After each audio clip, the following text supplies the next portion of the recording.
O eternal and almighty God, from whom all power and wisdom come, we are assembled here before thee to frame such laws as may tend to the welfare and prosperity of our province. Grant, O merciful God, we pray thee, that we may desire only that which, in accordance with thy will, that we may seek it with wisdom and know it with certainty and accomplish it perfectly, for the glory and honor of thy name and for the welfare of all our people. Amen. We acknowledge we are gathered on Treaty 1 territory and that Manitoba is located on the treaty territories and ancestral lands of the Anishinaabe, Inishin, Inuak, Dakota, Oate, Dene, Sulene, and Nihithowag nations. We acknowledge Manitoba is located on the homeland of the Red River Métis. We acknowledge northern Manitoba includes lands that were and are the ancestral lands of the Inuit. We respect the spirit and intent of treaties and treaty making and remain committed to working in partnership with First Nations, Inuit, and Métis people in the spirit of truth, reconciliation, and collaboration. Good morning, everybody. Please be seated. Orders of the day, private members' business. The Honourable Government House Leader. Thank you, and good morning, Madam Speaker. Could you please call this morning from the 10 to 11 o'clock hour, Bill number 240 from 10 a.m. till 10:30 a.m., and then Bill 242 from 10:30 a.m. till 11 a.m. It has been announced that the House will consider second reading of Bill 204 from 10 to 10:30, and from 10:30 to 11, Bill 242. I will therefore start by calling second reading of Bill number 240, the Remembrance Day Amendment Act. The Honourable Member for Brandon East. Thank you, and good morning, Madam Speaker. I move, seconded by the member from Lakeside, that Bill number 240, the Remembrance Day Amendment Act, be now read a second time and referred to a committee of this House.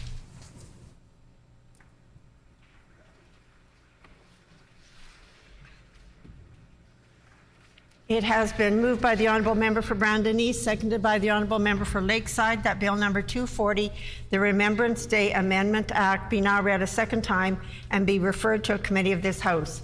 The Honourable Member for Brandon East.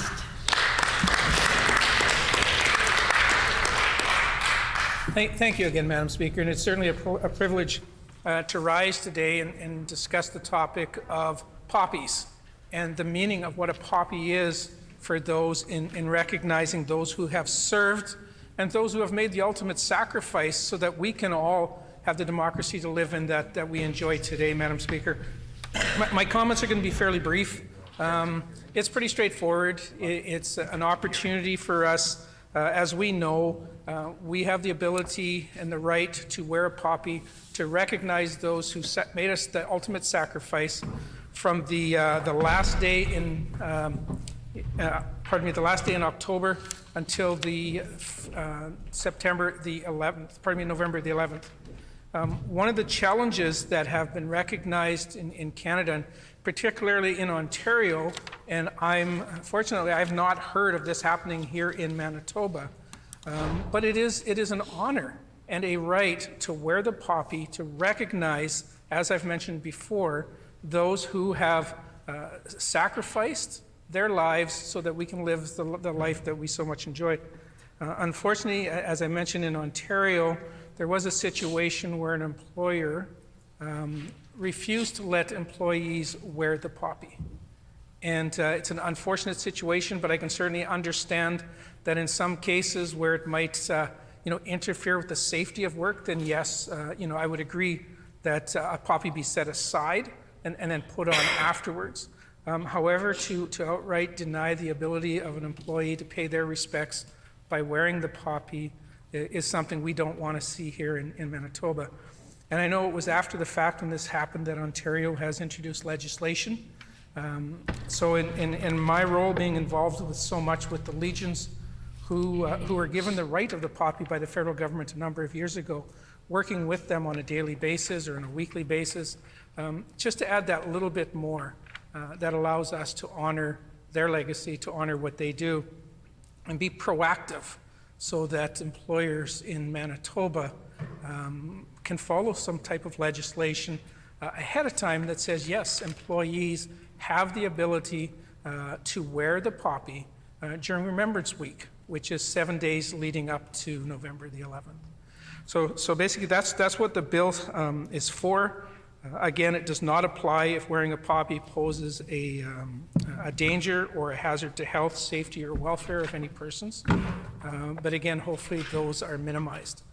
So again, with those few words, Madam Speaker, it is just, again, an ability for us to unite in this House and give those, like us, the ability to stand up during Remembrance Week, and even longer, if so be allowed, to wear the poppy and remember those who sacrificed so much for us. Thank you.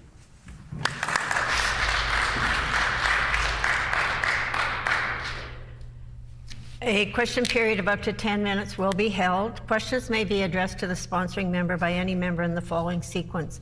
First question to be asked by a member from another party. This is to be followed by a rotation between the parties. Each independent member may ask one question, and no question or answer shall exceed 45 seconds. The Honourable Member for St. Vital. Thank you, Madam Speaker. I'd like to ask the member who he consulted when he was creating this bill. The Honourable Member for Brandon East. Thank you, Madam Speaker, and thank the member from St. Vital for the questions. I know it's a question we always ask, and it's an important question, because as legislation has us in here reaching out and speaking with our communities. And again, with this particular bill, I have spoken to a number of people from various from various legions throughout the province. Again, with them having the rights of the poppy, not the plant, the poppy, they don't have that right, but they have the right of the poppy, the symbol of the poppy. So I felt it was very important to reach out to them and to a number of veterans groups as well. The Honourable Member for River Heights. I asked the minister to clarify a little bit this exemption.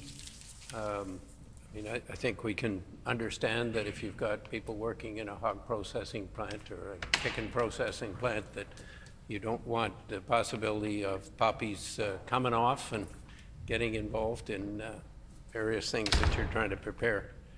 But can the minister, can you just expand a little bit more in terms of where the exemption will apply and where it won't apply, just for clarity's sake? The Honourable Member for Brandon East. Thank you, Madam Speaker. And that's a very good question. When you look around the industry, and again, I can look at the places in Ontario where this was occurring, and when we look at retail outlets, when we look at gas stations, places like that, where you'd think it would be fine to show your respect by wearing the poppy, and it just doesn't seem right that they would be denied that ability. Now, as the member mentioned, though, I do understand if you're working in a grocery store in a meat cutting section, you certainly would not want to wear the poppy there. But there are so many other public opportunities to wear the poppy, and I encourage everybody to do so. The Honourable Member for St. Vital. Thank you, Madam Speaker. I know that I attend Remembrance Day events at the Norwood St. Boniface Legion, Legion 43. And so I wanted to ask the member, how would this bill impact Manitobans' ability to commemorate Remembrance Day? The Honourable Member for Brandon East. So again, this bill would allow everyone to wear the poppy ahead of time. As the member said, he attends a number of ceremonies, as do I. And it's always been custom at the end of the ceremony to go up to the cenotaph on the wreath that was laid and take your poppy off and stick it into one of the wreaths that are up there. That is the final day of the poppy for the year.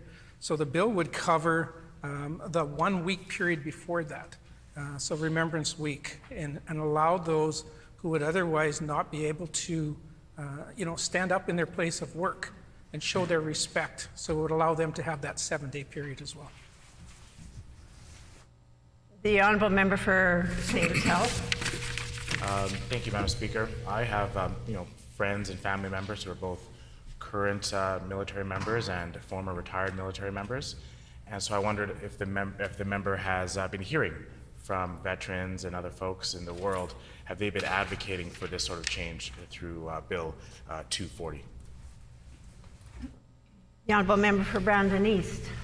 Thank you, Madam Speaker. And a good question for the member from St. Vital. And as I mentioned in my prelude, no one in Manitoba has come to me and said, we need to change this, we need to add this. Again, in my role as the Special Envoy for Military Affairs, I visit every single military establishment here in Manitoba. We have a lot of discussions. And when I heard the challenges that they were going through in Ontario, that is why I brought this bill forward. I want to be proactive. I don't want us to always be fighting from the back trying to fix something that went wrong. I want this bill to be in place ahead of time so that we don't have to experience what they've experienced in Ontario. The honourable member for St. Vital. Thank you, Madam Speaker. I wish to ask the member, if this bill does come to pass and it becomes law in time for the next Remembrance Day, how does he in particular intend to commemorate Remembrance Day in light of the changes that will take effect once Bill 240 becomes law? The honourable member for Brandon East. Thank you, Madam Speaker. Every year since as long as I can remember, that first opportunity we've had to wear a poppy, I have placed one on my lapel. And I have worn it right up until September the 11th. November 11th, thank you. In my role, even on City Council, I made a point of ensuring that everyone saw my poppy, and I encouraged those to wear a poppy.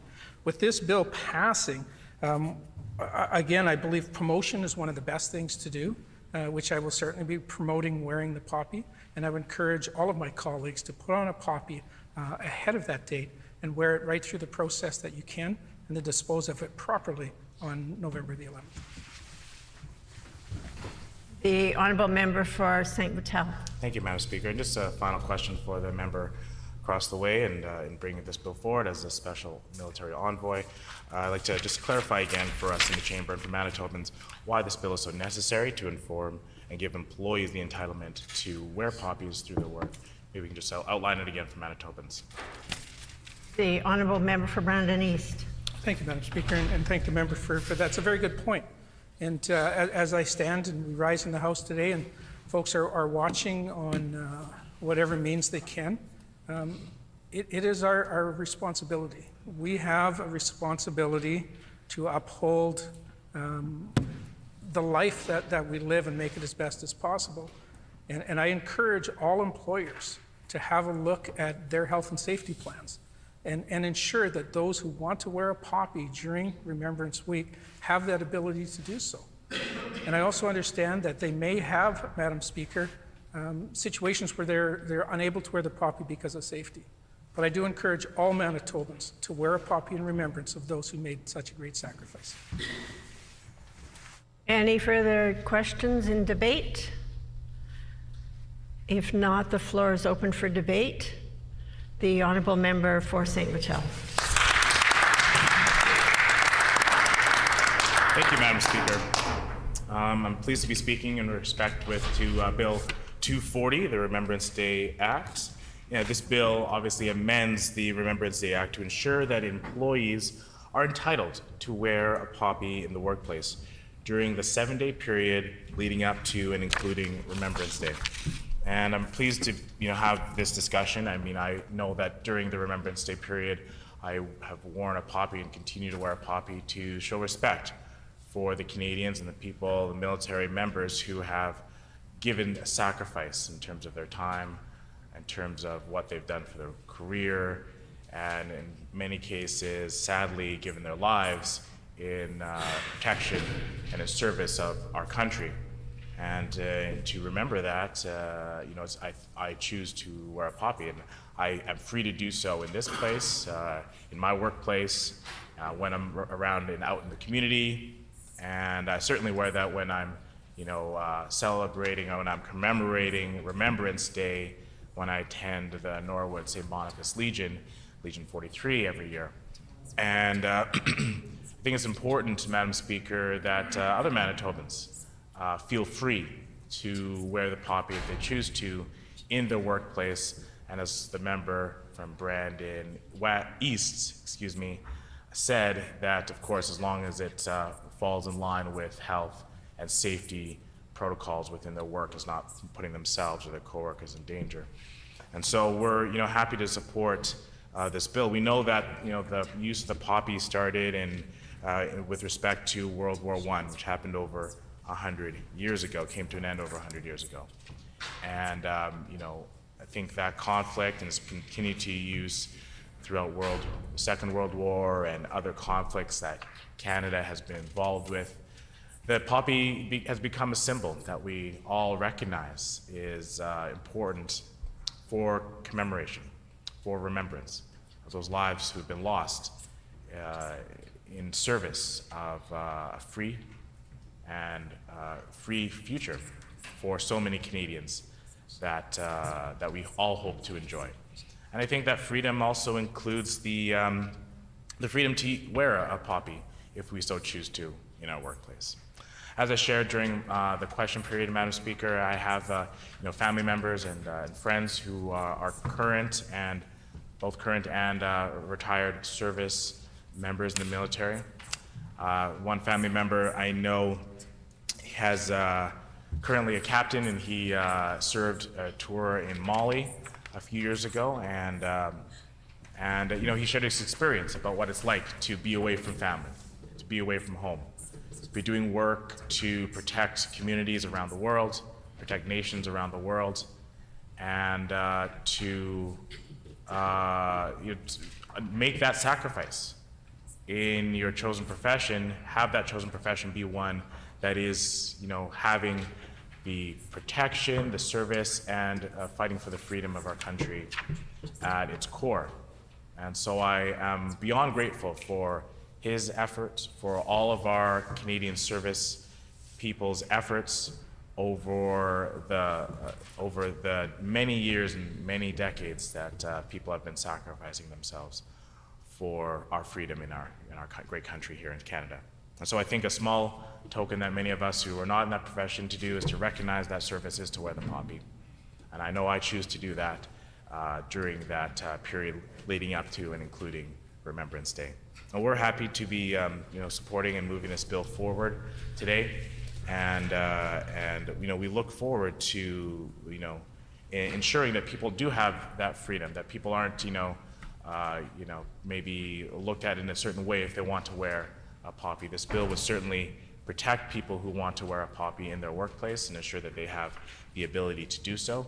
And we want to ensure that that can take place. I think this is a reasonable measure for us to ensure that Canadians can have both the opportunity to work, not feel that they're having any pressure to remove their poppy or anything like that, as long as, again, it's done in a, you know, given the safety of their nature of their job, and that they have that ability to remember and commemorate the service people in our country, whether that might be you know, from what they know of the past conflicts, or whether they have a personal connection to a family member who might have been you know, involved in a conflict in the past, or is currently a service person, or maybe even gave the ultimate sacrifice on behalf of our country. And so I want to just end my remarks, Madam Speaker, by just saying clearly that we thank all of our service people across the country, and the ones who are currently doing the work to keep our country safe, the ones who have done so in the past, and the ones who have given the ultimate sacrifice. We thank them for their work, and we know that our country would not be the same without the service and the effort that they have put in. Thank you, Madam Speaker. Beautiful job.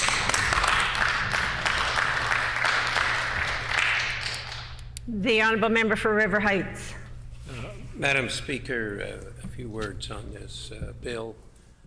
Poppies are a very important symbol, not just of Remembrance Day, but of, in fact, the past wars that we have been as a country involved with, and a symbol of hope, quite frankly, of hope that we're going to have a better future than some of the things that have happened in the past.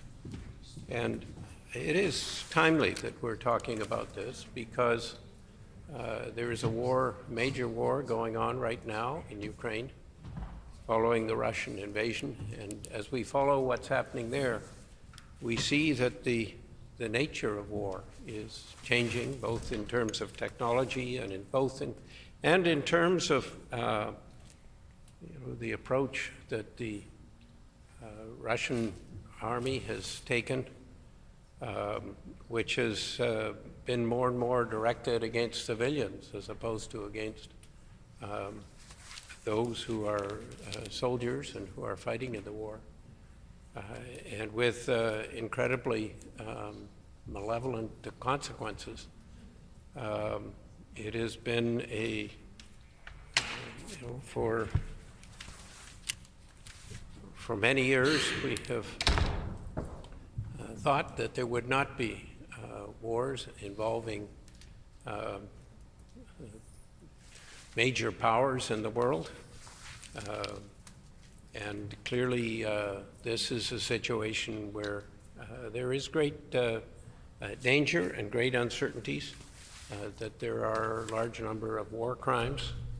There are, of course, new approaches to war, drones and so on, and ammunition, which is much more destructive.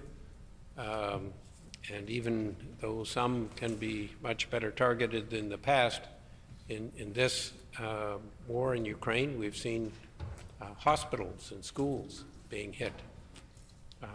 And this clearly is so wrong and so out of what would be considered the international rules around wars that it's been in a sense, a lesson to all of us of what can happen if we're not careful. And so it really is vital that we are remembering on Remembrance Day and the week leading up to Remembrance Day what has happened in the past. It's vital that we are thinking about how we prevent wars in the future. And it's vital that people, when they're working, if it's possible, if it's not a safety issue, have the opportunity to express themselves and to wear a poppy. I think the more people who are wearing poppies, the greater impression this will have, and I think that's vital for the next generation of people.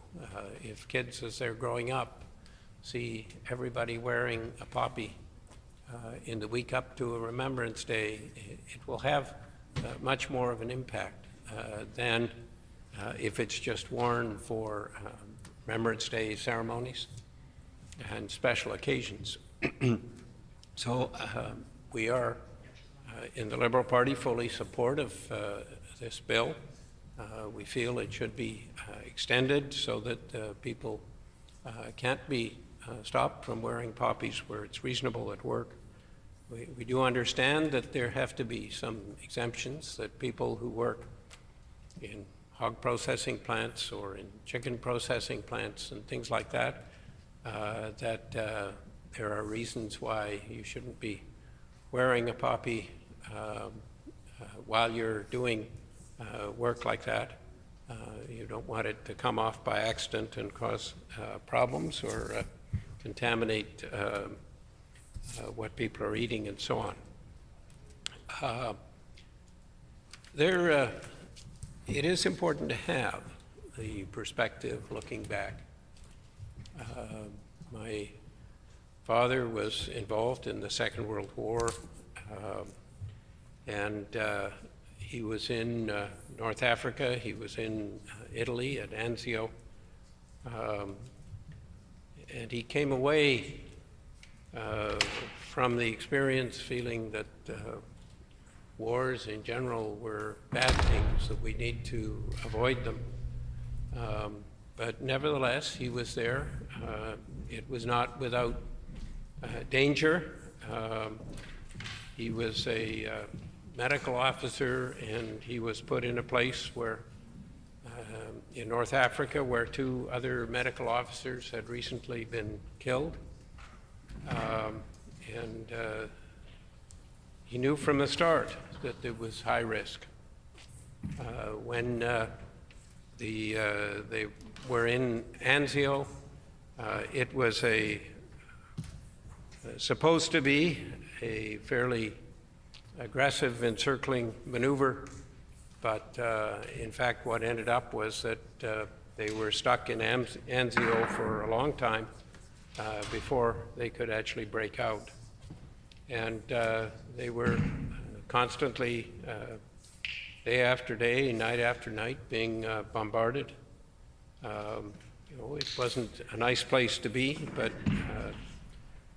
they were there, and they were there trying to do what they and the other fighting soldiers could do to make sure we had a world where people would have freedoms, where people would be able to grow up in an environment where there were rights, where it was safe.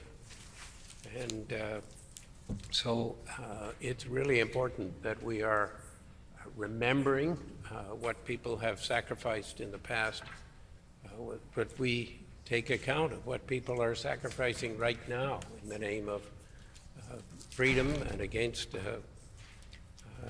autocracy and despotism in Ukraine. So we're behind this bill and fully supportive. It's important to remember that Canada was not involved just in the two world wars, that we had forces in Korea, that we've had forces in Afghanistan. I think too often those who fought for Canada in Afghanistan are forgotten.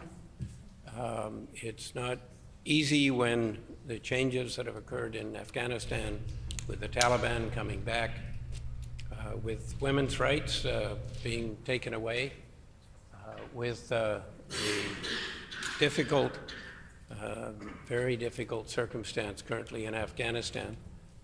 But it reinforces the need that we have to make sure that we are going to have poppies and awareness. Thank you, Madam Speaker. Is the House ready for the question?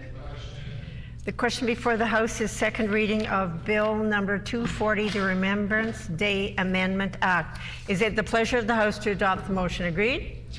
Agreed, and so ordered.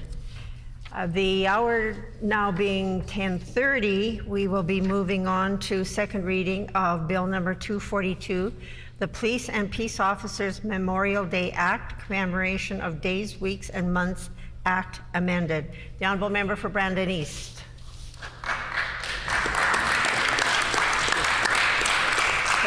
Thank you, Madam Speaker. I move, seconded by the member from Rossmere, that Bill number 242, the Police and Peace Officers Memorial Day Act, be now read, Commemoration of Days, Weeks, and Months Act amended, be now read a second time and be referred to a committee of this House.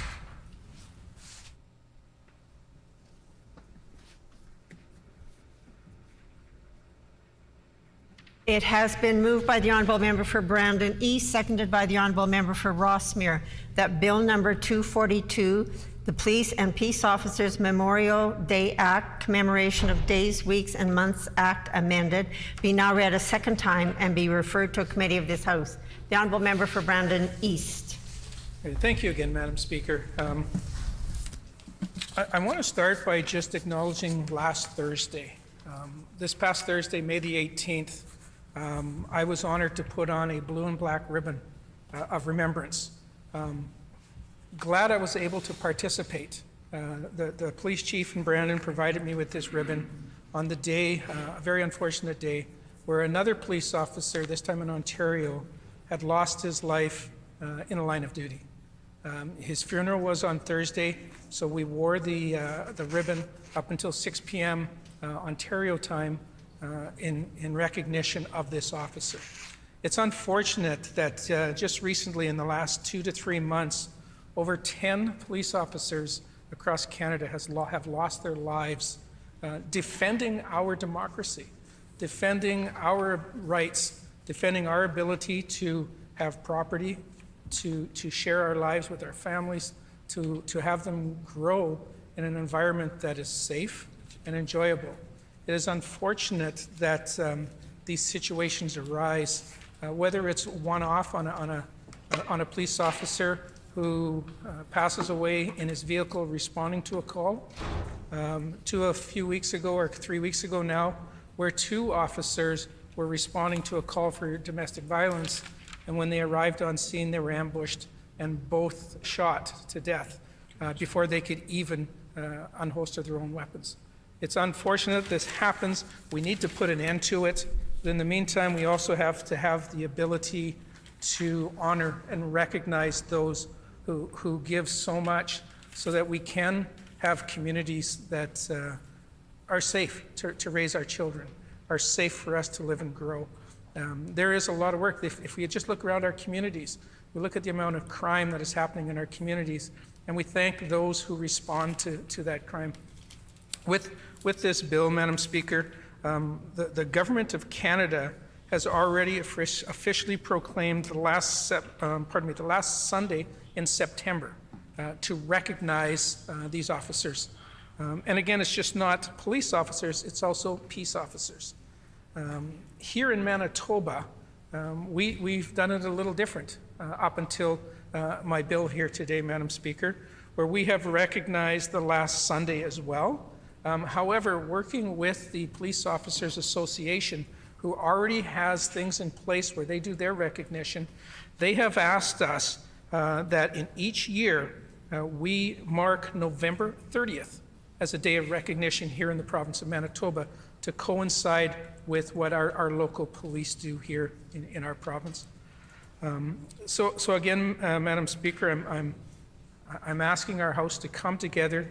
Let's show our respect to the police officers and peace officers in Manitoba and spread that out right across our nation in feeling for what these folks do every day. They put their lives on the line every day when they go to work. I've always said, I want to go home at the end of the day the same or even better than it was when I went to work in the morning. In the case of police officers and peace officers, those working in corrections, they're the same. They want to go home at the end of their shift, whether it's a day shift or a night shift. And we need to do what we can to ensure that happens. Unfortunately, there are those, as I've just mentioned, including 49 right here in Manitoba, who have lost their lives in the course of duty. And if I may, Madam Speaker, in the history of Manitoba, those 49 individuals, 22 Royal Canadian Mounted Police officers, 5 federal prison guards, 4 Manitoba provincial police officers, 2 Manitoba prison guards, 6 Manitoba conservation officers, 6 Winnipeg Police Force officers, 2 St. Boniface Police Force officers, 1 Bonito Town Constable, and 1 Winnipeg Park Police Constable. That's 49 too many, Madam Speaker. 49 too many. We can't do anything to bring them back, but what we can do with the support of this House is we can set aside November 30th of each year to help recognize the efforts, the sacrifices that all those officers made while we continue to work to ensure these senseless deaths cease to happen. So with that, Madam Speaker, I thank you for the opportunity, and I ask for support of the House to pass this bill.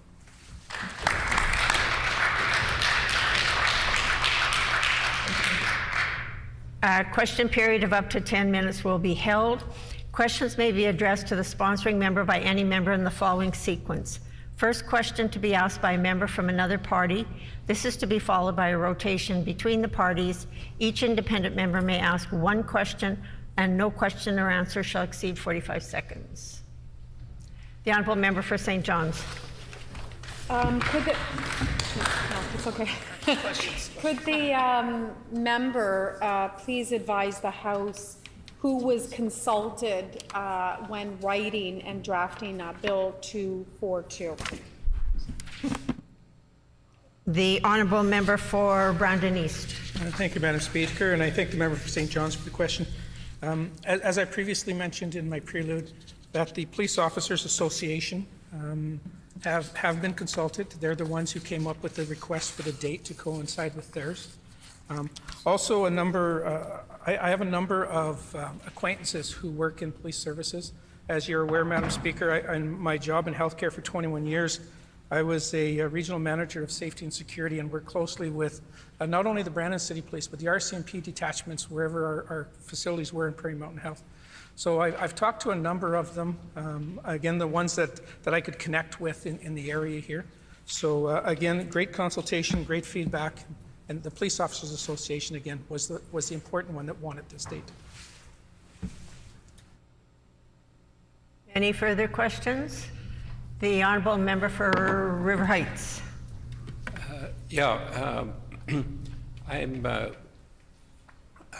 aware that if we're going to have problems in reducing crime, that it needs much more than just police officers. And I think that in this Memorial Day, that I'm presuming that the member is looking at this in a broader sense in terms of how we can reduce crime and have greater peace and stability in our society. And I want to give the member a chance to talk a little bit about this aspect of this Memorial Day. The Honourable Member for Brandon East. Thank you, Madam Speaker. And again, if we look at the title of the bill, it's the Police and Peace Officers Memorial Day Act. So absolutely, it branches out well beyond just the police force. When I look at the numbers that I read earlier, when we look at Correction Services Canada for Manitoba penitentiaries, where we've had 2 guards that were killed in the line of duty. We had 1, 2, 3 from the Stony Mountain Institute. The Vaughan Street Detention Center, we had 1, and the Paw Correctional Center, we had 1. So it branches out way beyond just police officers. It's those working in the industry as peace officers. And again, I have more names that I would be happy to share with the member so he can see exactly where they come from. Any further questions? If not, is the House... The debate or the question period then is over and the floor is open for debate. The Honourable Member for St. John's.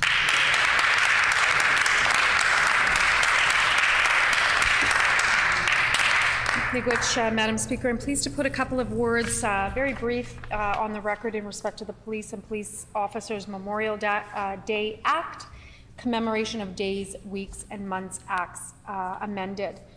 Madam Speaker, this bill amends the Commemoration of Days, Weeks, and Months Act.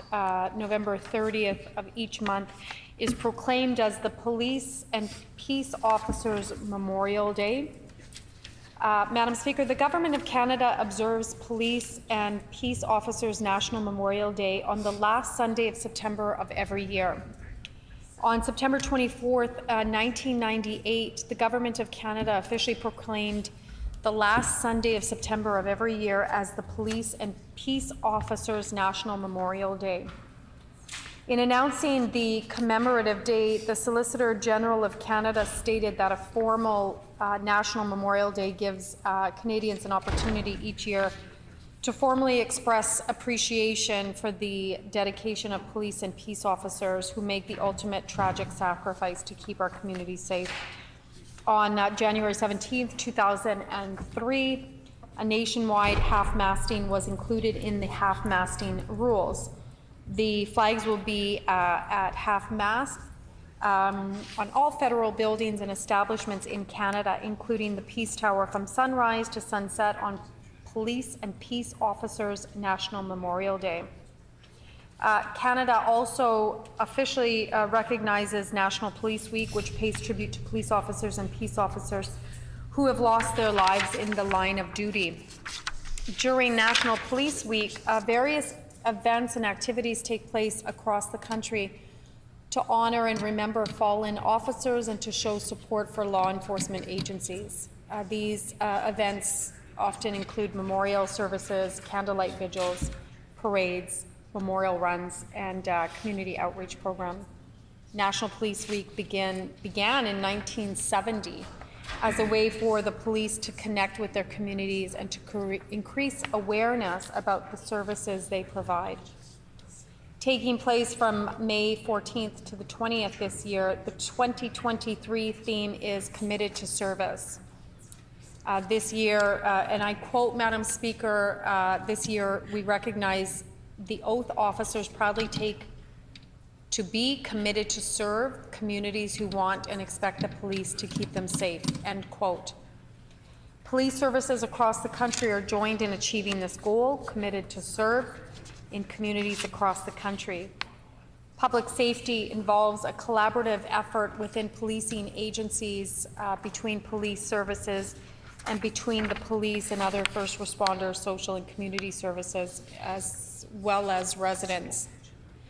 Collectively, with other first responders, social and community organizations, we achieve this 24/7, 365. The largest sporting event ever hosted in the province of Manitoba, the 2023 World Police and Fire Games, is an exciting and rewarding community-wide sports event. This takes place this year from July 28th to August 6, 2023. The World Police and Fire Games is an Olympic-style competition with more than 8,500 athletes representing law enforcement, firefighters, police officers from more than 50 countries around the world. As a celebration of firefighters and law enforcement worldwide, the size and scope of the World Police and Fire Games continues to grow each year. Beginning in 2022, the WPFG 2023 will introduce sporting events and activities to build momentum and awareness of the World Police and Fire Games that again are coming to Winnipeg. Madam Speaker, finally, let me just say, as my colleague for Brandon West East mentioned, I'm certain that everyone in the chamber would offer our recognition and our condolences to Manitoba citizens, and including obviously Canadian citizens who have lost their lives in the line of duty. And on our side of the House, we offer our sincere condolences to their families and their friends and their communities. Miigwech.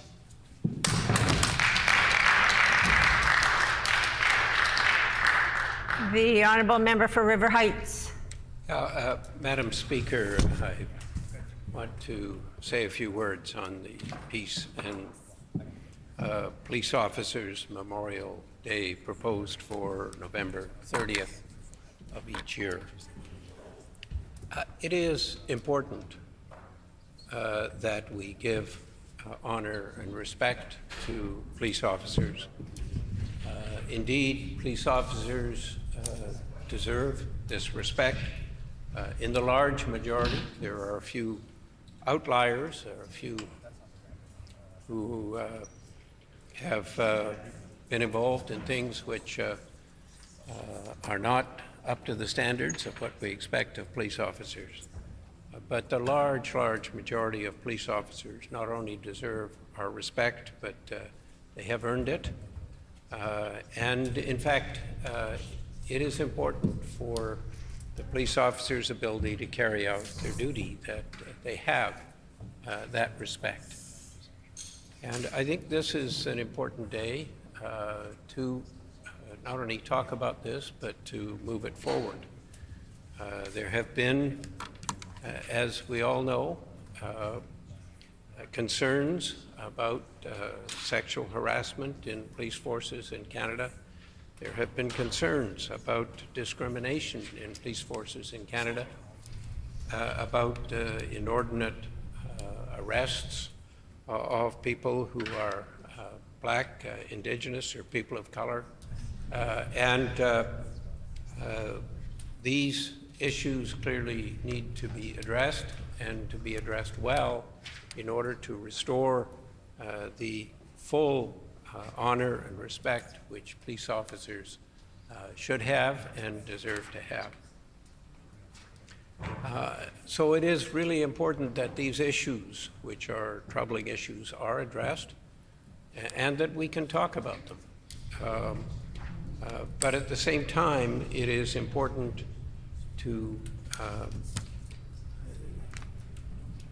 to correct these problems, but it is also important that we have this particular day, which talks not just about police officers, but about peace. And peace and order in society depend on much more than police. Peace, as we are finding in many jurisdictions, can be helped considerably by having, on occasions, social workers working closely with police officers and addressing mental health concerns, concerns of people who have neurodiversity. And so it is really important that we start to think about peace in a broader context. We have involvement of citizens, which can help, and we have seen patrols, the Bear Can patrol, which have had a significant impact. Indeed, communities on patrol can be very important, as I'm aware from representing River Heights, where we have had on much of the time, Citizens on Patrol organization.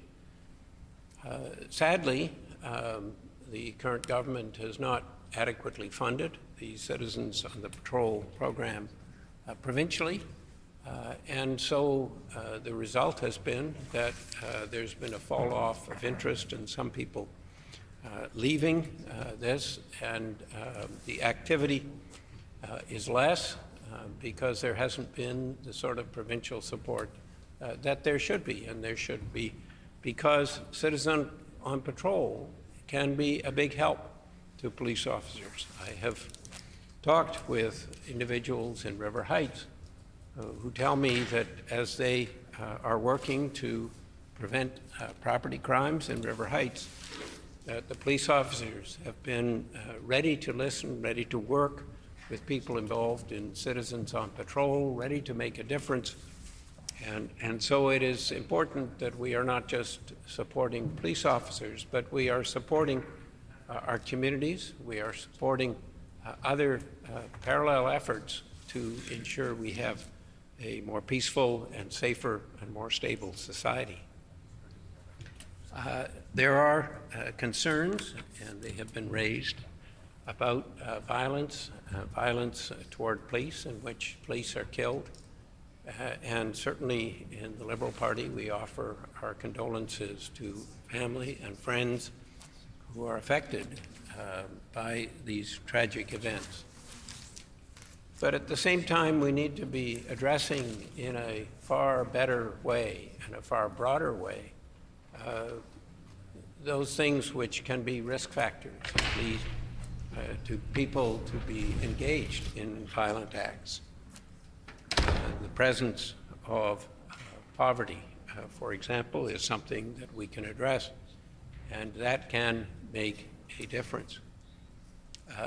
Education is important, and it is important that our schools are helping children to understand, and will be important, I suggest to the member who has brought forward this bill, that it will be important to have a program in schools around the province to have more of a dialogue now in terms of what's happening, not just with police, but with other aspects, and how communities and individuals can be involved in decreasing violence.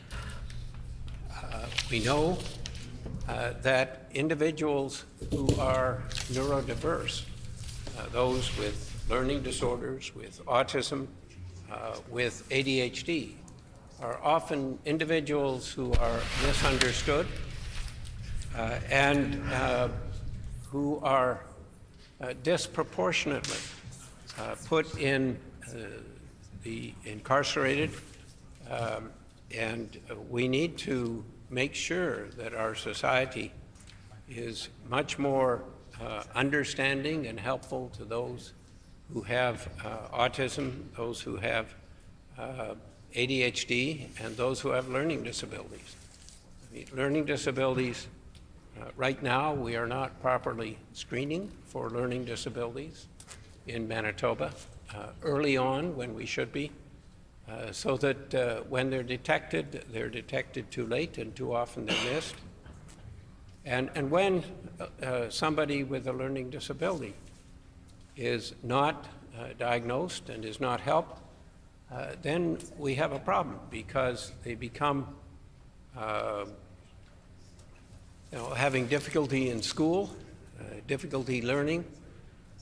They can develop secondary mental health issues. They can drop out of school. They can become involved in juvenile delinquency. And they Order, please. The member is straying somewhat from the title of the bill that is before us, so I'm going to ask him to bring his comments more closely related to the bill that's on the floor. The Honourable Member for River Heights. Madam Speaker, with respect, we are talking in this bill about peace, about decreasing violence, and one of the reasons why we have violence is that we are not addressing learning disabilities. So these individuals come up and struggle in society and get frustrated and too often become violent. And until we understand that, until we act to make a difference, we are still going to have much more violence in our society than we should have had. And we know, for example, that exposure to lead is associated with increased violence, increased crime. And we have got governments which have not paid enough attention to this. And so we have too much lead, as many reports have shown in areas of Winnipeg. And those happen to be areas where there are high crime areas. So there are things that we have to be talking about and doing if we're going to achieve a more peaceful society, if we're going to decrease the violence that is present now and which is so disturbing, then we need to be acting much better. We need to be reforming the child and family services system, because too many children who've gone through that system end up getting in trouble and having difficulties later on. So there is a lot to do. We need to remember that. We need to salute the police, honor the police, but we need to think also of how we achieve better peace and less violence. Thank you. Is the House ready for the question? The question before the House is second reading of Bill number 242, the Police and Peace Officers Memorial Day Act, Commemoration of Days, Weeks, and Months Act amended. Is it the pleasure of the House to adopt the motion? Agreed? Agreed, and so ordered. I declare the motion carried.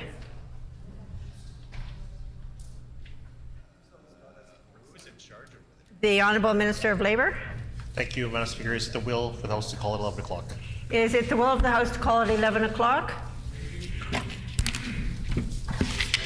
The hour is now 11 a.m. and time for private members' resolutions. The resolution before us this morning is the resolution on resumption of debate on Resolution 15, committing to balancing future budgets while keeping life affordable for Manitoba families, which is standing under the name of the Honourable Member for Union Station, who has 3 minutes remaining.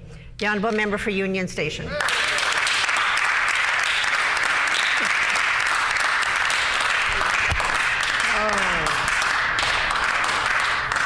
Thank you, Madam Speaker. I'm energized this morning by the enthusiasm from my colleagues on this side of the House. Keeping in mind I only have a few minutes left to speak on this resolution. I think what I'd like to share actually are some experiences I had over the weekend. So it was a long weekend, and like many of my colleagues on this side of the House, I worked most of the weekend. Had a fundraiser on Friday, was out in community very early Saturday morning and then throughout the day, and was speaking with folks over the phone via email on Sunday and even yesterday night. And Madam Speaker, I think what is really important to note, and what I took from all of those conversations, is that it doesn't matter where I am, doesn't matter if I'm at a fundraiser in the community on Friday, it doesn't matter if I'm at an awareness run on Saturday morning, It doesn't matter if I'm sitting with healthcare professionals late Saturday afternoon and chatting with folks on Sunday and Monday rather, in terms of how they're trying to navigate this healthcare system but are having extreme levels of difficulty due to this government. It doesn't matter where I am or who I'm talking to. Manitobans across the board, coming from very different lived experiences, are all on the same page. This PC government is failing them. This is a conservative government that has prioritized privatization of healthcare. Now we're seeing the privatization happening more in education. This is a government that has prioritized their own political agenda, their own political careers above and beyond Manitobans, beyond people. And when I sit and I talk with people from all walks of life in Manitoba, they make it explicitly clear to me that they don't accept it, that they don't accept that this government in any way, shape, or form has the capacity nor the interest in fixing the chaos they've created across the systems that people depend on to have good outcomes in their lives. And so this resolution that was brought forward is completely disingenuous. It lacks any accountability whatsoever. And it, yet again, is just a symbol. It is just a document that further reiterates that this government cares first and foremost about itself, and that somewhere on a list, down on a list, are the people of Manitoba. That is unacceptable, and this is the year that Manitobans get to change that. Thank you. That's Robert.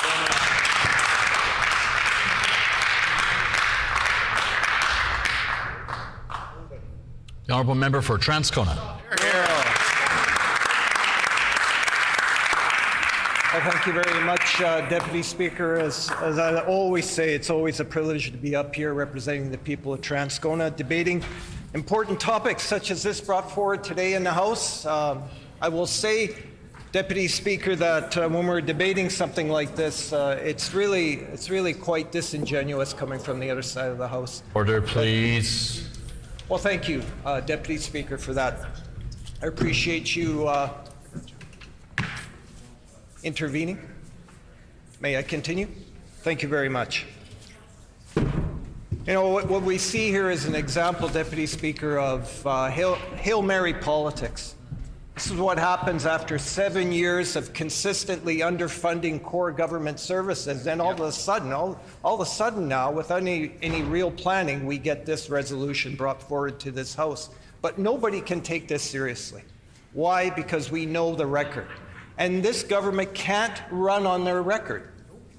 They absolutely cannot. Because just a few examples, Deputy Speaker. AMM, the Association of Manitoba Municipalities, have had to deal with years of 0%, 7 years of operating grant freezes. So what does that 7 years of operating grant freezes do, Deputy Speaker? What it does is that it takes the impact, the very deleterious impact of inflation, and it hammers local ratepayers. So while this government wants to balance budgets, it's always done on the backs of Manitoba taxpayers.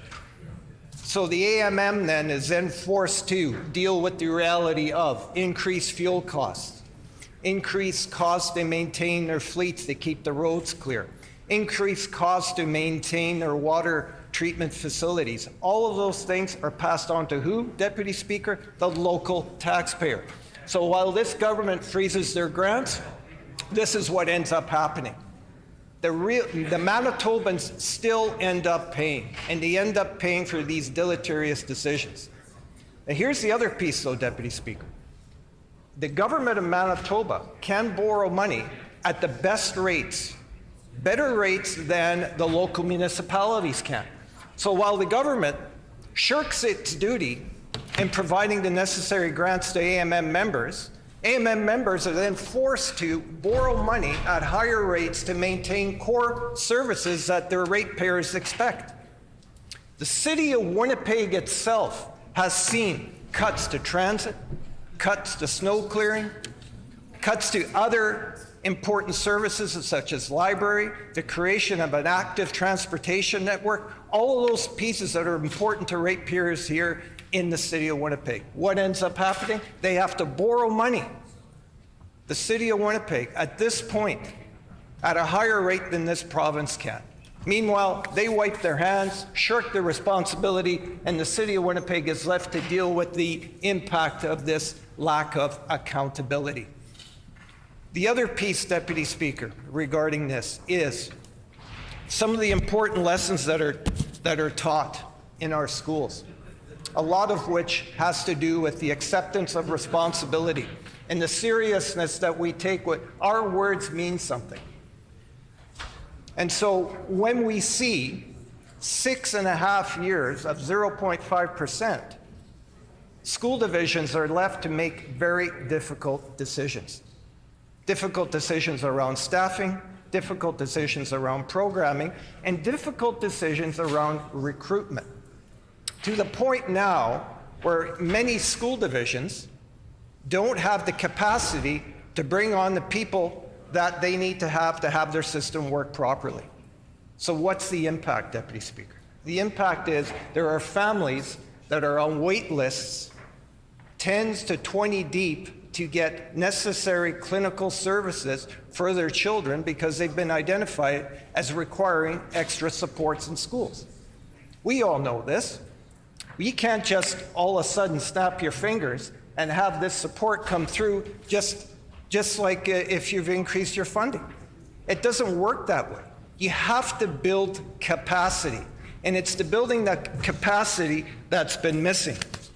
You know, we can also talk about, Deputy Speaker, as how workers have been treated by this government.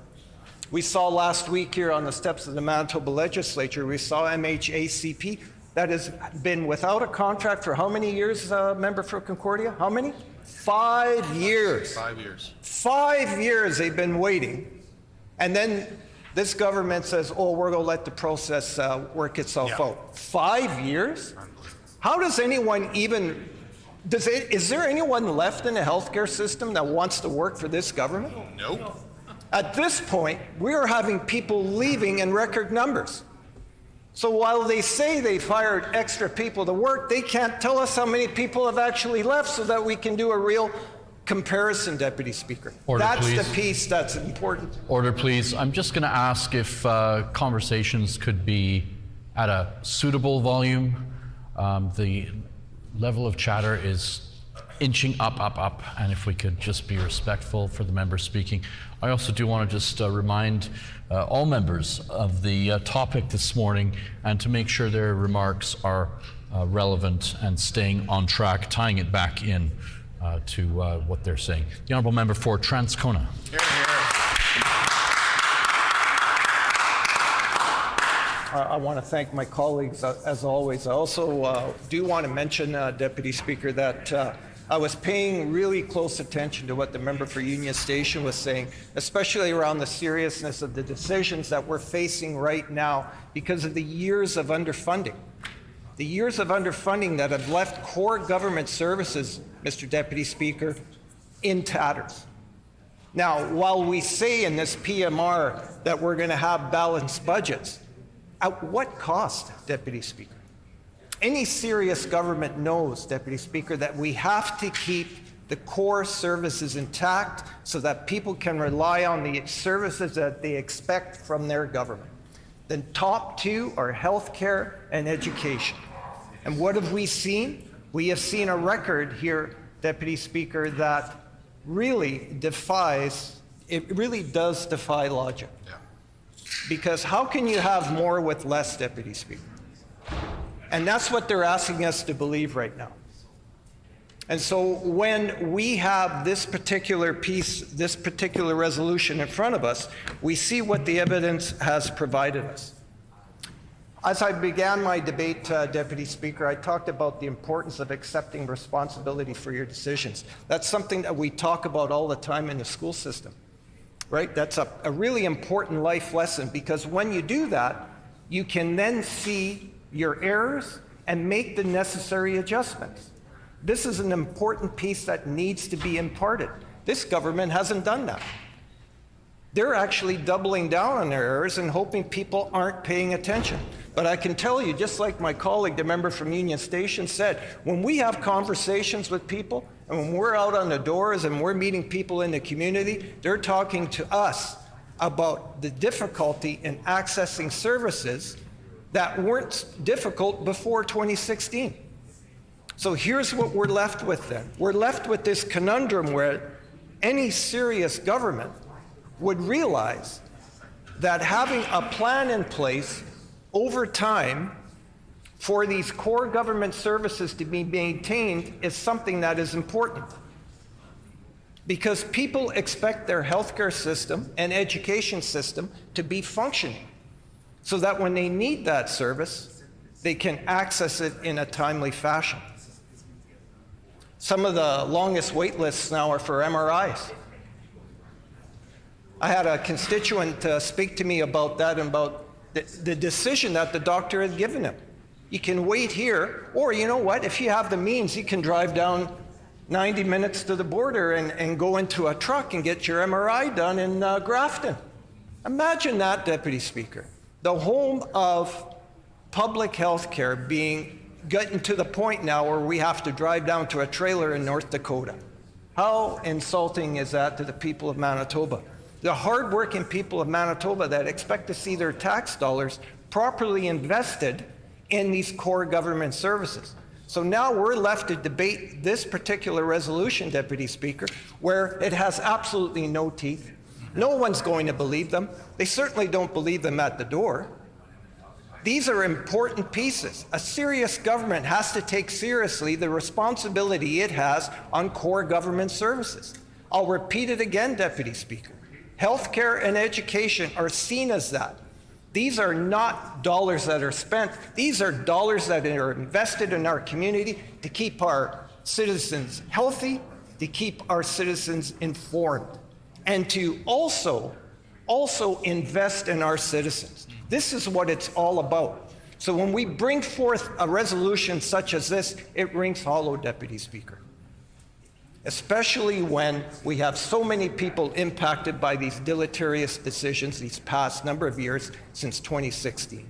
And with those few words, Deputy Speaker, I will cede the floor to my other members. The member's time has expired.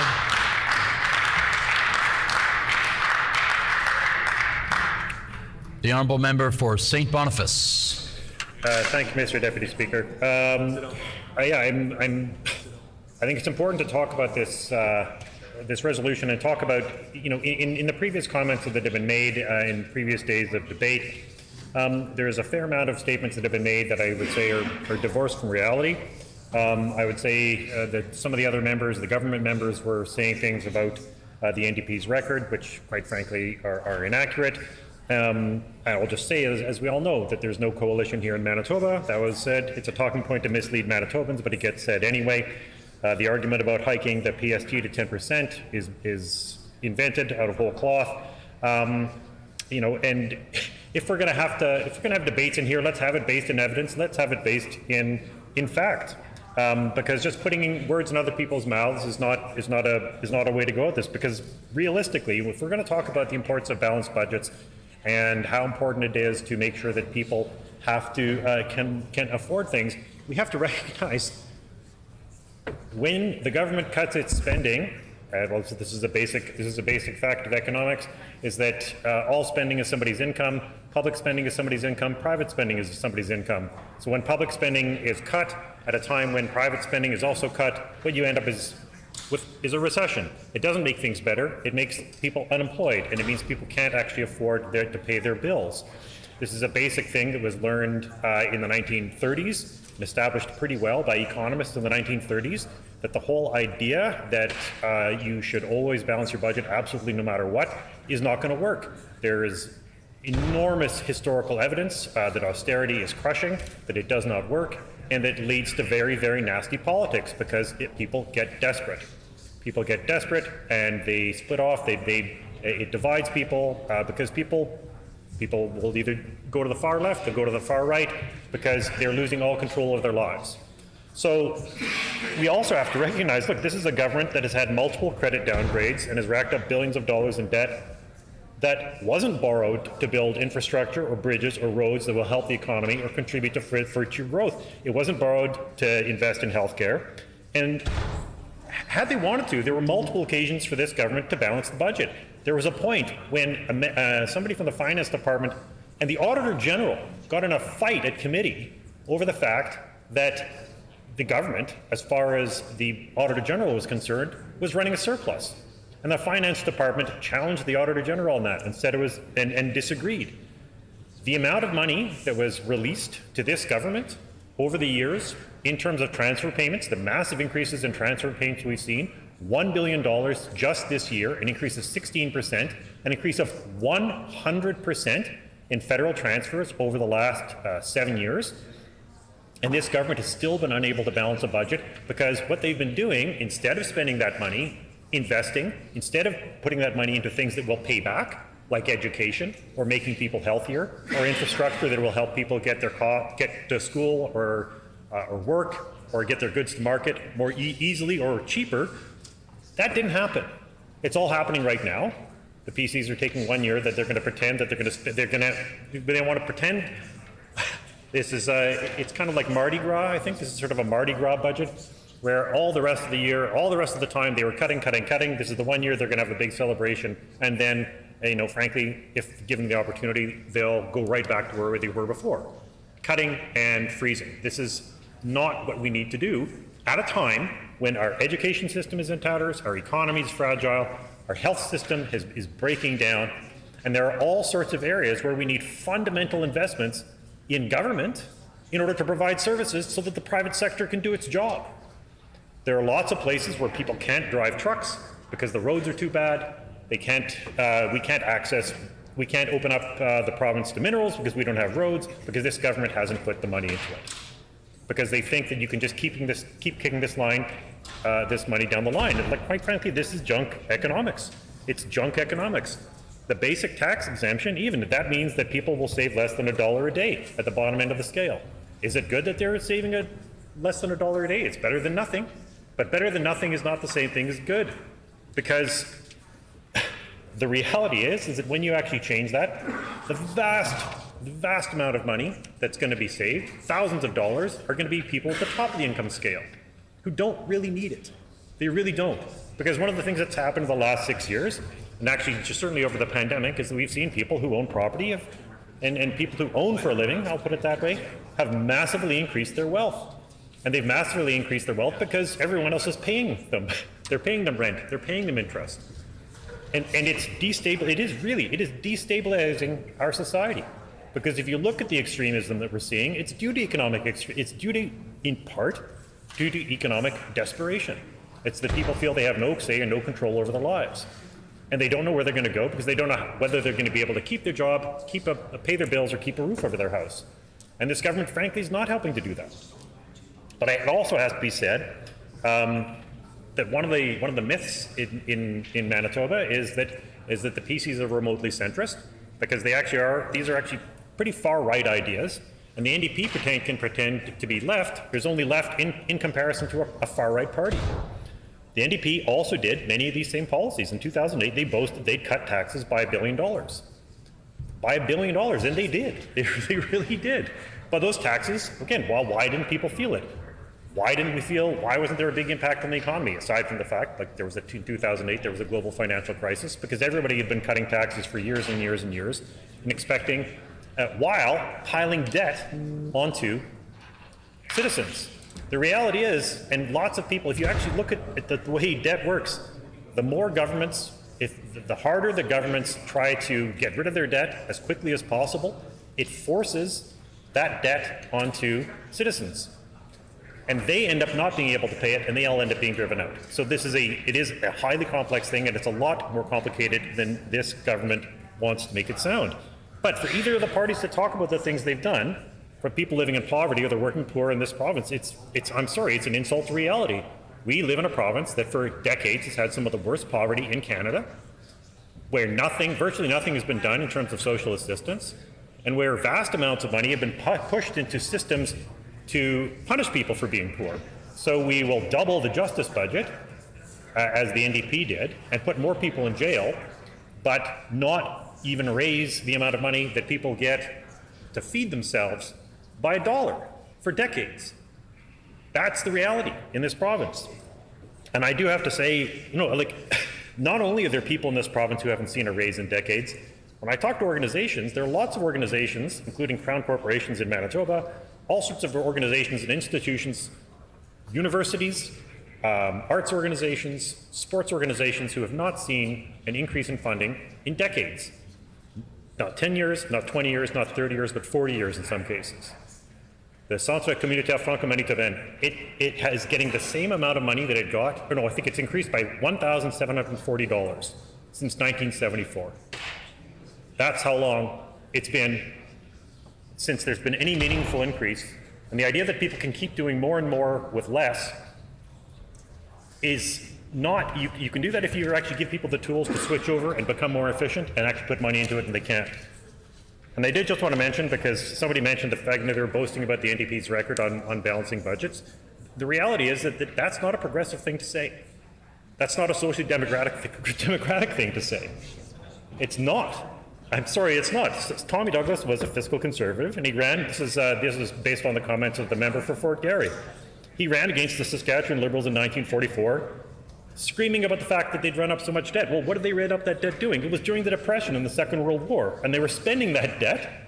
They were running deficits in order to make sure that people could stay alive. But Tommy Douglas didn't get rid of that debt. The federal Liberal government forgave it. The government of Canada actually wrote off the Depression-era debts of Manitoba, Saskatchewan, and Alberta.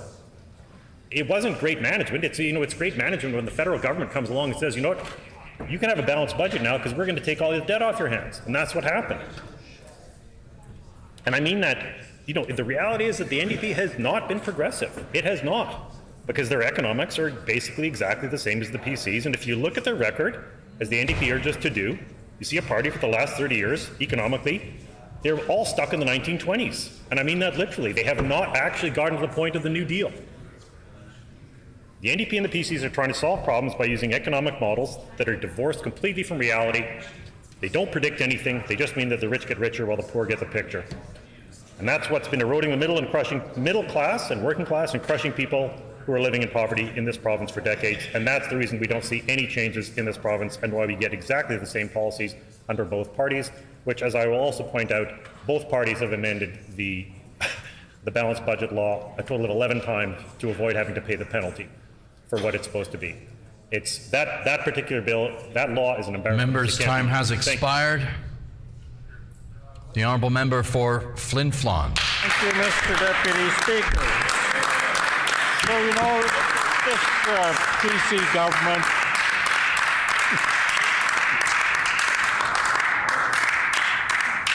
this PC government introduces a piece of meaningless nonsense and expects us to spend the day debating it. When in reality, what this resolution should have said was, whereas this provincial government borrowed money to pay for checks to give out-of-province millionaires, whereas the COVID pandemic caused unprecedented pressure on Manitoba's finances because of mismanagement by this PC government. Whereas, in contrast, the NDP ran successive surpluses until a progressive Conservative Prime Minister cut transfer payments. Whereas this provincial government has provided help to especially rich Manitobans and not to poor Manitobans, whereas the Manitobans expect a government who is fiscally responsible, but they did not get that with this PC government, who had to borrow money to pay for their out-of-province billionaire friends' tax cuts. Whereas the NDP have no hidden agenda to raise taxes and the provincial sales tax in Manitoba and cancel school tax, just more make-believe from this government. Whereas Manitobans saved $5,500 in taxes compared to the dark days of the NDP. But they can't find a doctor, they can't find an ambulance, they can't find somebody working in a lab, they can't afford to pay for groceries, they can't afford to come from the north to get health care. Whereas, therefore, be it resolved that the Legislative Assembly of Manitoba condemn this provincial government for their complete mismanagement, cutting and privatizing services that Manitobans depend on. Let's talk a little bit about this government's record. We have seniors living in Flin Flon who need dental care, but because this government shut down the operating room in Flin Flon, those seniors cannot get dental surgery. I've talked to the Minister of Seniors any number of times. He was going to do something. You know what he's done, Mr. Deputy Speaker? Absolutely nothing. Absolutely nothing. He's fine with leaving Flin Flon seniors in pain with no dental care because they don't have private insurance. He's okay with that. He hasn't fixed it. He hasn't advocated. He's done nothing. Order. Let's talk about the people of Leaf Rapids. They used to have a hospital. They used to have an emergency department. They have none of that now, thanks to this PC government. Let's talk about Leaf Rapids. They used to have a hospital. They do not anymore, even though they're fully staffed. This government refuses to send seniors back to Lynn Lake to be with their families, because that's their mindset, is shut it down. They don't care about people in the north.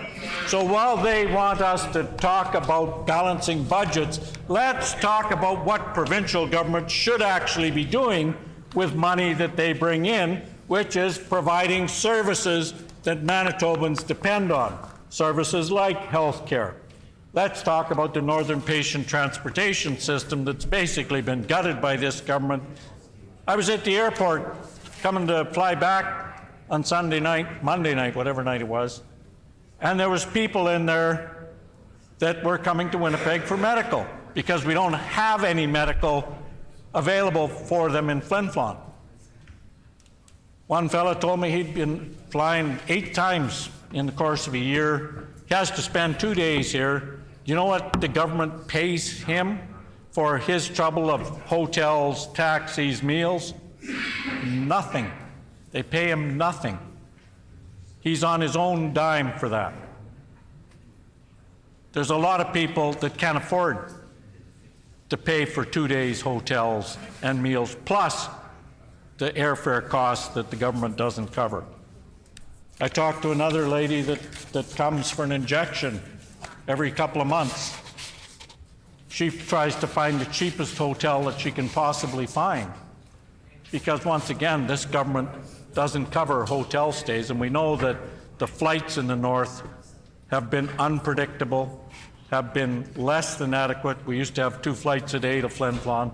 Now we have 1 flight a day, most days, some days 2 flights a day, when Comair decides to fly on time. So while this government likes to pat themselves on the back and say how wonderful of managers of money they are, they're not, because they continued to borrow money to pay for tax cuts, the tax cuts that predominantly went to help their rich friends. We know that the majority of people didn't enjoy the same level of benefit from these tax cuts that they like to pat themselves on the back about. So we know that they made the largest ever cuts to post-secondary funding, while at the same time increasing tuition fees, because they think they're so good at managing money.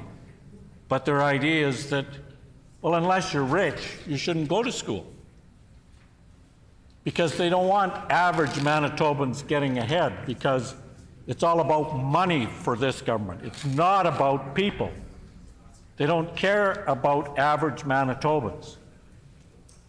So we know that recent studies have shown that 53% of Canadians say they can't keep up with the cost of living.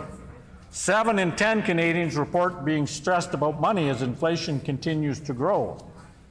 And we see this in every aspect of life. Cost of groceries has gone up through the roof. This government, what does they do? Well, nothing. They lag so far behind on raising the minimum wage that people were suffering and losing their houses and losing their cars, not being able to afford to put groceries on the table anymore, because this government wouldn't step in and help out, because all they were concerned about was giving money to millionaires. So we know that that over the years, NDP governments managed to have balanced budgets while at the same time providing services that people needed. We used to have doctors in northern Manitoba. We used to have nurses in northern Manitoba. We used to have fully functioning hospitals in northern Manitoba. So we know that this government cut all that stuff. We don't have those services anymore. Manitobans in the north particularly have felt the brunt of the cuts. When this government decided to shut down so many ERs in Winnipeg, it had a knock-on effect on people in the north, because as those waiting lists grew, people from the north didn't get on the list. They just didn't get recommended for surgery. They never got there. They just sat at home and waited in pain and suffering. So we know that this particular resolution that they put forward is completely meaningless. It's not worth the paper that it's written on, because it's in this government's mind, it's going to create a wedge that somehow we're against balanced budgets. What we're really against is ignoring Manitobans. A government of Manitoba should be in place to benefit Manitobans, not just rich Manitobans, but all Manitobans. We know that this government doesn't do that. We know that they have ignored the basic needs of renters. We know that they've ignored the basic needs of the less well-off Manitobans.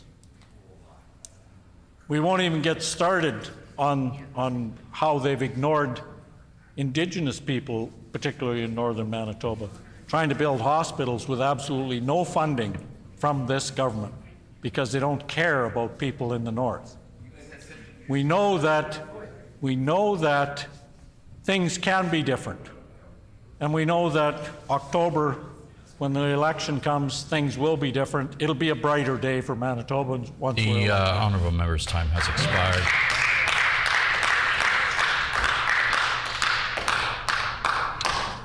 The honourable member for Kiiwetinoong.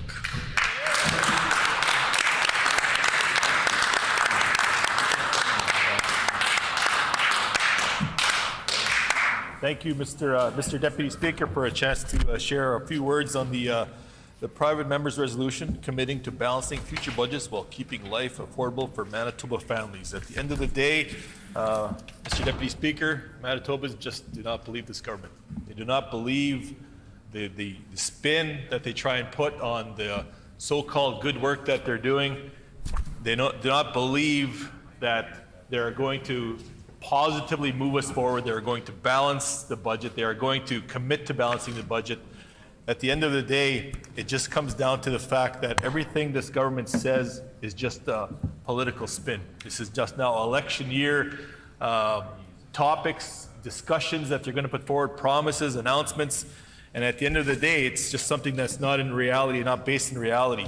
And even going through the whereases in the resolution that's brought forward today, it contradicts themselves. It contradicts their own budget.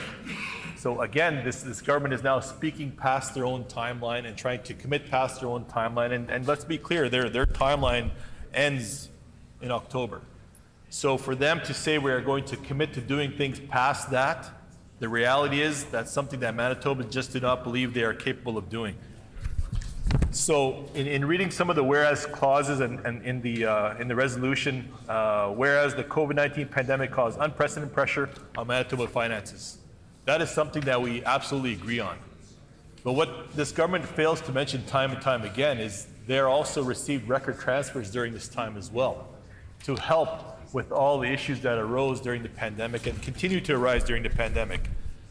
But again, I get back to since the pandemic and during the pandemic and to this day, sometimes I ask the basic question that I know the federal government has asked this government as well. Money that is coming forward to the province from the federal government, are you spending it where it is intended to? If you ask for increased health dollars, are you in fact spending it at the bedside? You ask for increased education dollars, are you spending that in a classroom? And at the end of the day, it's just not happening. But this government conveniently will try and use the pandemic as a shield for all of their mismanagement and all of their cuts that continuously are now coming to a head. Before the pandemic, this government was still on a path to be able to devastate the education system, to devastate the healthcare system. And now that just got exacerbated with the pandemic, even though during that time they had a number of increased transfers coming from the federal government, they were still on that path to not being able to do that, not being able to make their own ends meet, because they simply just were not going to be able to do that. So when we talk about the unprecedented pressure on Manitoba's finances, that's because of the cuts of this government. That's because of the accumulation of cuts prior to 2019 that began in 2016 and are coming forward. Now we're sitting here in 2023, 2 terms, 7 years later, and now it's coming to a head for this government.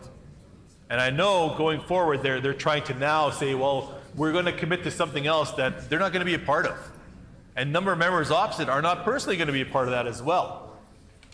So, Mr. Deputy Speaker, when you've talked about the finances, and we talk about the finances, and a number of different finance ministers have come and gone out of this department because they just simply know that the plans and the comments and the budget that this government has put forward is just not realistic. It's just not something they themselves can live up to. So those finance ministers have come and gone, and now we're sitting here on the eve of an election with all kinds of promises and all kinds of resolutions coming out to try and pat themselves on the back. And we know how that's worked for this government. They've tried during the pandemic to pat themselves on the back. In fact, the former health minister, then finance minister, told people, we got this. But clearly you did not have this.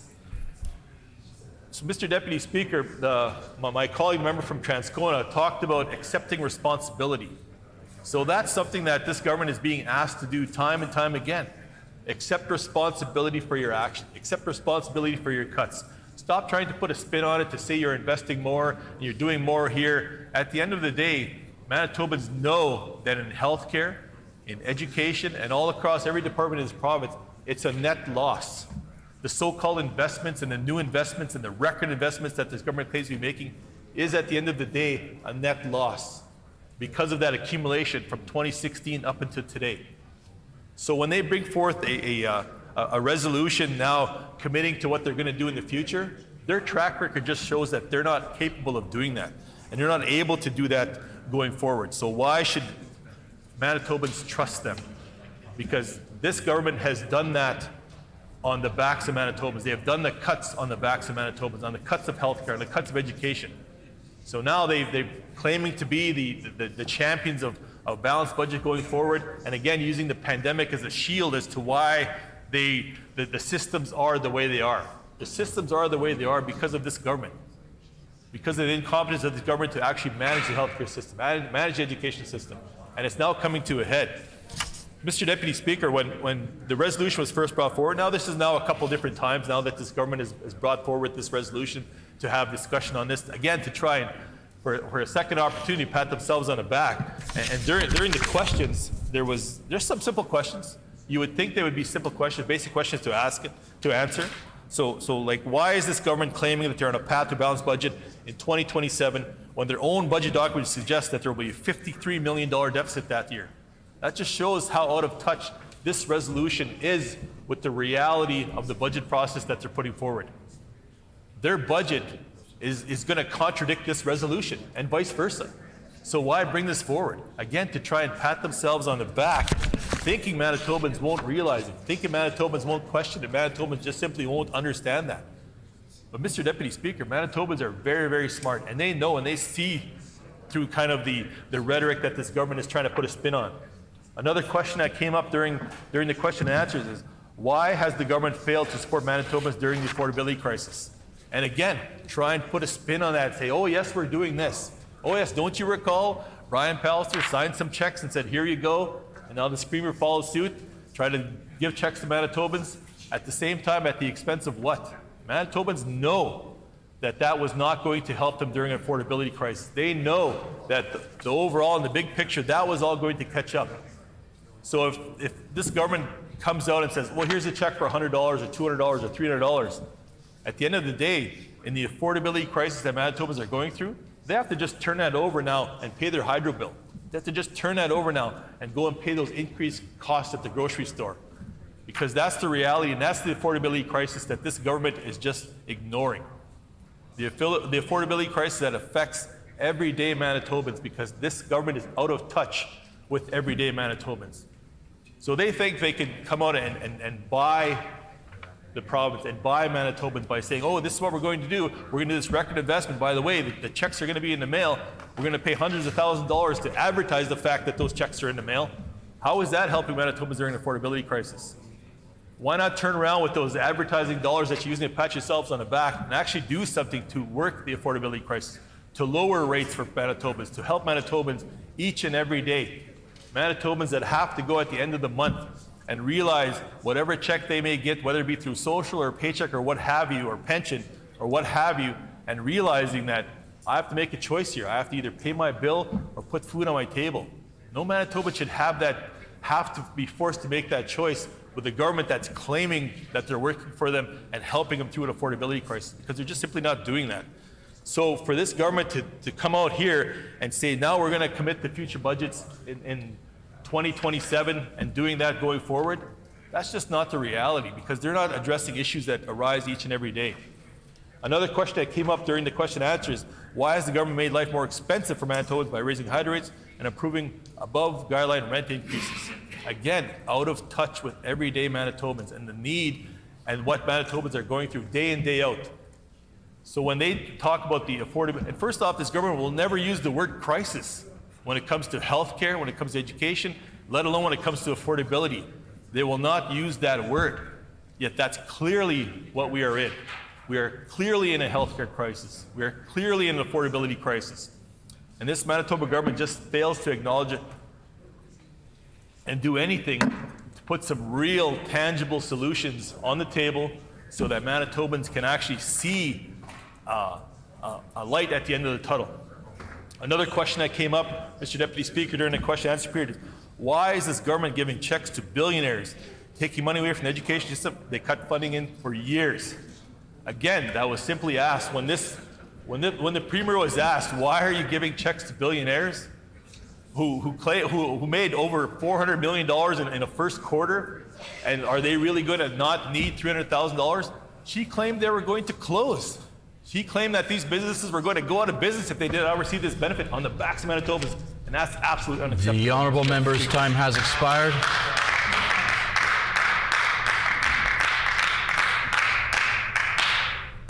The honourable member for the Pas-Camisec. Thank you, Mr. Deputy Speaker. As the MLA for the Pas-Camisec, it's always an honor and a privilege to be standing here to be speaking on behalf of my constituents and in front of my colleagues as well, and most importantly to put my debate on record.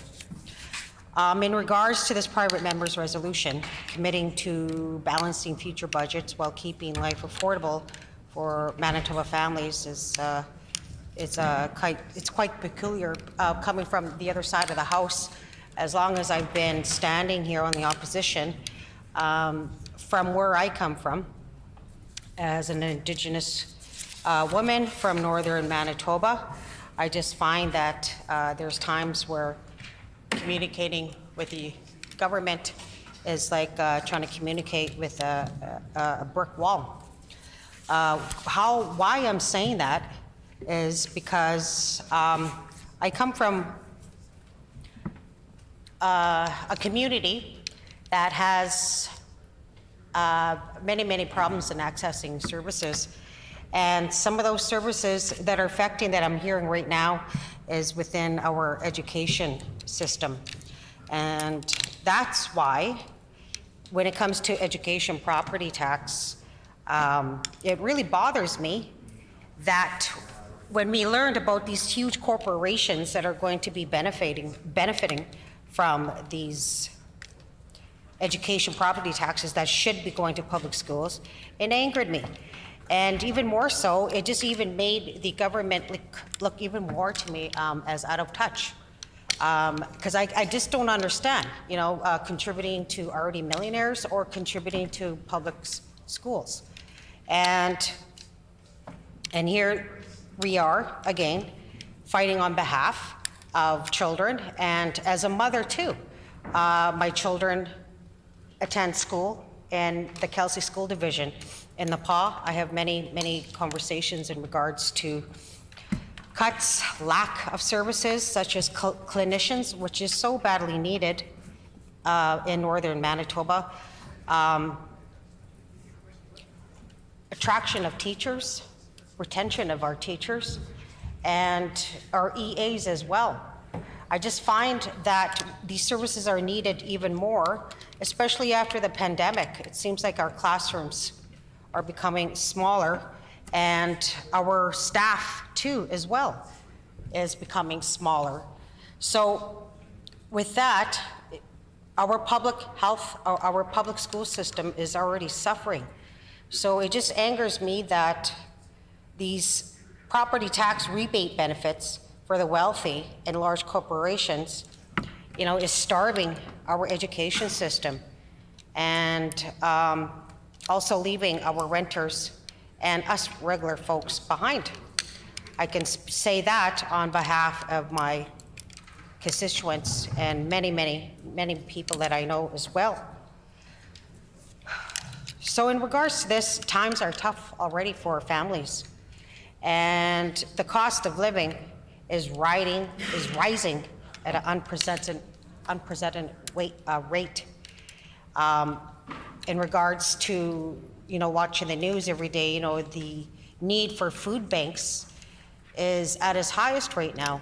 In fact, we don't even have a food bank anymore in the PAW. Our office has been trying to work with partners within our community slowly to get a food bank going again, especially for our seniors and those single parent families. A service that is much needed. There is no shame in using those services, and such as food banks, where I remember growing up in the Saskatoon Indian and Friendship Center in Saskatoon, and many of our families had to go there. And in fact, we considered it a nice family outing, if you will. And that's why I think it's important that we start stirring up our partners again to get this food bank once again going for our seniors in the PAW. So that is why it's disappointing to see that instead of helping Manitobans through these difficult times, the PC government has yet again chosen to help their wealthy friends. And in a large part of our province corporations instead. The Premier's comments about saying that perhaps this company would go out of business, if these rebates weren't received. To me that was even more so concrete to show that how out of touch the other side is. And it was quite laughable, if you will. And to me, it just seemed it was, out of disrespect too, in regards to our staff and students within our public school systems as well. And I just really wish that this message would be carried out more and more. And I believe that as an NDP MLA for the Pas-Kamisak, these conversations are already being held, and we already know in northern Manitoba how out of touch this PC government is, because we still have been waiting to be treated as respectful partners in regards to improving our healthcare systems, especially as Indigenous people. I think there's a few major healthcare projects going on First Nations land, and we have yet to see the province step up to provide their share and their concern and their respect for Manitobans living in northern Manitoba. And in regards to accessing those services, we had just heard too from the member from Flin Flon about how we have to cancel appointments, especially when it's known that it's a family member can't afford to leave their family for a couple of days to fly or take a bus or drive to Winnipeg for an appointment. They got to worry about their leave from work. They got to make sure that the family has groceries at home before they leave. They got to worry about childcare. And on top of that, we have this inflation. More and more that we shop for groceries, the more and more the bigger the bill is. And, it's quite concerning when you pick up an item that we used to enjoy a few years ago is now like 3 times the price. And, how would that, of course, that's going to affect our families, our lower income families. The higher the prices, the less they can buy. And this is why it angers me that these rebates and these wealthy corporations are going to be benefiting. And I just see, once again, how I always see the PC government. They, right here, it's like they don't not want to provide what is needed for all Manitobans to survive what we're going through right now with this inflation. And once again, despite the province claiming that these property owners' rebate savings will trickle down to the tenants, many of the tenants are not even seeing their fair share. So after 6 years of cutting our children's education, as a mother, the PC government has not provided any plan on how they're going to make up the funding of a difference of nearly $900 million as a result of the tax rebate.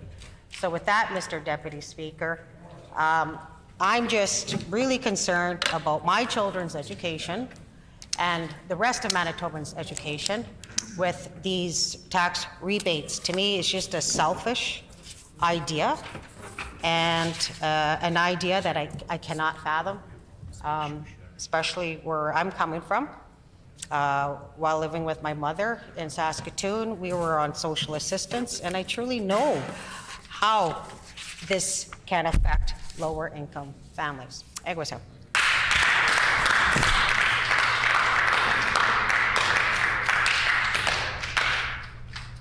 The honourable member for Concordia.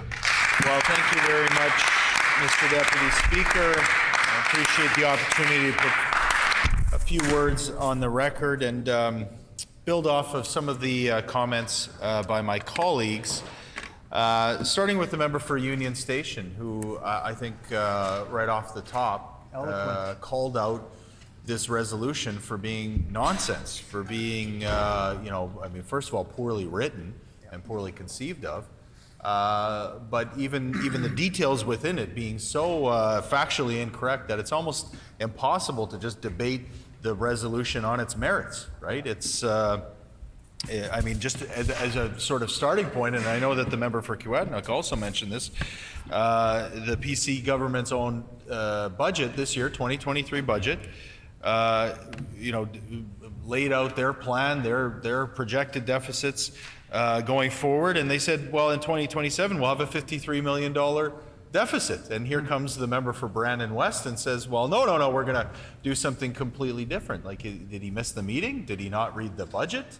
I can't really figure out what's going on over there. It seems like there's many divisions and factions in that side of the House, and I can understand why. The dying days of an unpopular government with an unpopular premier who has presided over so many cuts and the slashing of our public services.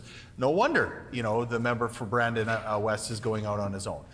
But that being said, I mean, this was his opportunity, given that this would be his last PMR in this House. I think he's announced he's stepping away from public life, and wish him the best in that. But if you're going to leave a legacy, why would this be the legacy that you would bring to the House? Something that's so on its face ridiculous and so poorly written that, again, it's difficult to even take seriously. It's even difficult to debate in a serious way.